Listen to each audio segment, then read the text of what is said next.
नमस्कार। अच्छा, अगर किसी के पास BS6 डीजल गाड़ी है ना, तो डैशबोर्ड पर वो यूरिया या एड ब्लू वाली लाइट वो जलना एक बहुत ही आम लेकिन उतना ही परेशान करने वाली बात हो सकती है। तो चलिए आज इसी उलझाने वाले सिस्टम को एकदम आसान भाषा में समझते हैं। तो सबसे पहले बात करते हैं उसी चेतावनी लाइट की। आप जानते हैं, वो वाली जो डैशबोर्ड पर जलते ही दिल की धड़कन बढ़ा देती है। चलिए इसी से शुरू करते हैं। हाँ, बिल्कुल। डैशबोर्ड पर ये लाइट जलते देखना सच में टेंशन वाली बात है और ये बहुत से लोगों के साथ होता है, कोई नई बात नहीं है। पर इसके पीछे की वजह जानना वो बहुत ज़रूरी है। और देखिए, इस वार्निंग को अगर नजरअंदाज किया तो सबसे बड़ा नतीजा क्या हो सकता है? गाड़ी दोबारा स्टार्ट होने से ही मना कर देगी। पर ऐसा होता क्यों है? क्या ये कोई खराबी है? नहीं, दरअसल ये सिस्टम का एक डिजाइन फीचर है। चलिए इसी को समझते हैं।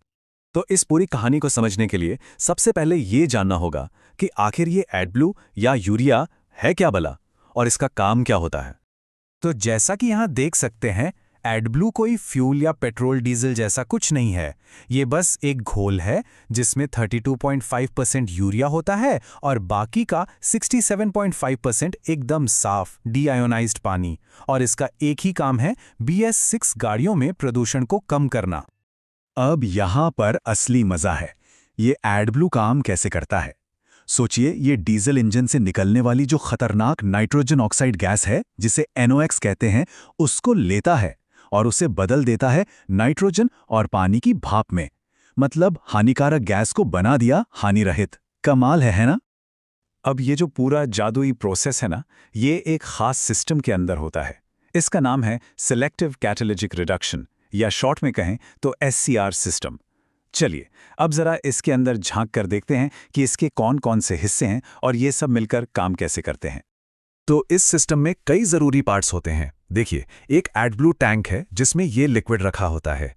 फिर एक पंप है जो प्रेशर बनाता है। एक इंजेक्टर है तो इसे एग्जॉस्ट में फुहार की तरह स्प्रे करता है। और फिर है NOx सेंसर्स। इनका काम ये देखना है कि गैस साफ हुई या नहीं। और इन सबको कंट्रोल कौन करता है? गाड़ी का दिमाग, यानी ECU। ये पूरी प्रक्रिया ना सिर्फ 4 आसान स्टेप्स में हो जाती है। सबसे पहले इंजन से निकली नॉक्स गैस एग्जॉस्ट में आती है। फिर ECU हिसाब लगाकर सही मात्रा में एडब्लू स्प्रे करता है।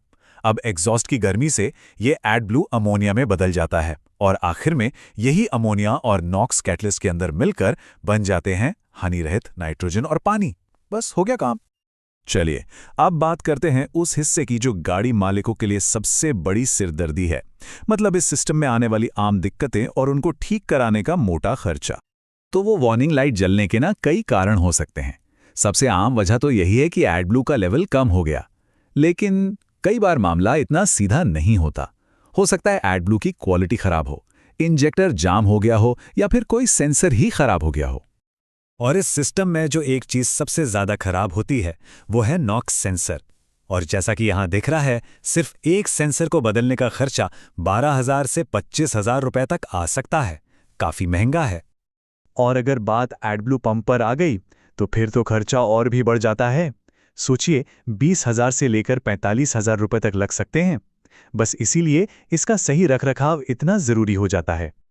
तो सबसे जरूरी बात जो याद रखनी है वो ये है, अगर एडब्लू खत्म हो गया तो BS6 नियमों के हिसाब से गाड़ी दोबारा स्टार्ट ही नहीं होगी। ये कोई खराबी नहीं है, बल्कि प्रदूषण रोकने के लिए बनाया गया एक सेफ्टी फीचर है।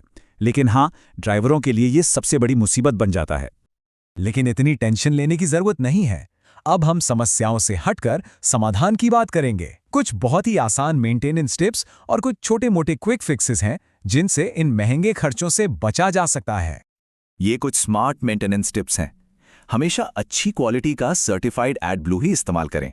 टैंक को कभी भी लबालब ना भरें, 50 से 70% ही रखें। हर 6 महीने में लाइन की सफाई जरूर कराएं ताकि वो जाम ना हो। और हाँ, गाड़ी की बैटरी को भी हमेशा चार्ज रखें, क्योंकि कमजोर बैटरी से भी सेंसर में गड़बड़ी आ जाती है। और अगर कभी वार्निंग लाइट जल भी जाए तो सर्विस सेंटर भागने से पहले ये एक आसान सा रीसेट मेथड आजमाया जा सकता है। करना क्या है? बस 5 से 10 लीटर अच्छा एडब्लू डालिए। फिर गाड़ी का इग्निशन ऑन करें, पर इंजन स्टार्ट नहीं करना है। 1 मिनट रुकिए, फिर इंजन स्टार्ट करके 10-15 मिनट के लिए धीरे धीरे चलाइए।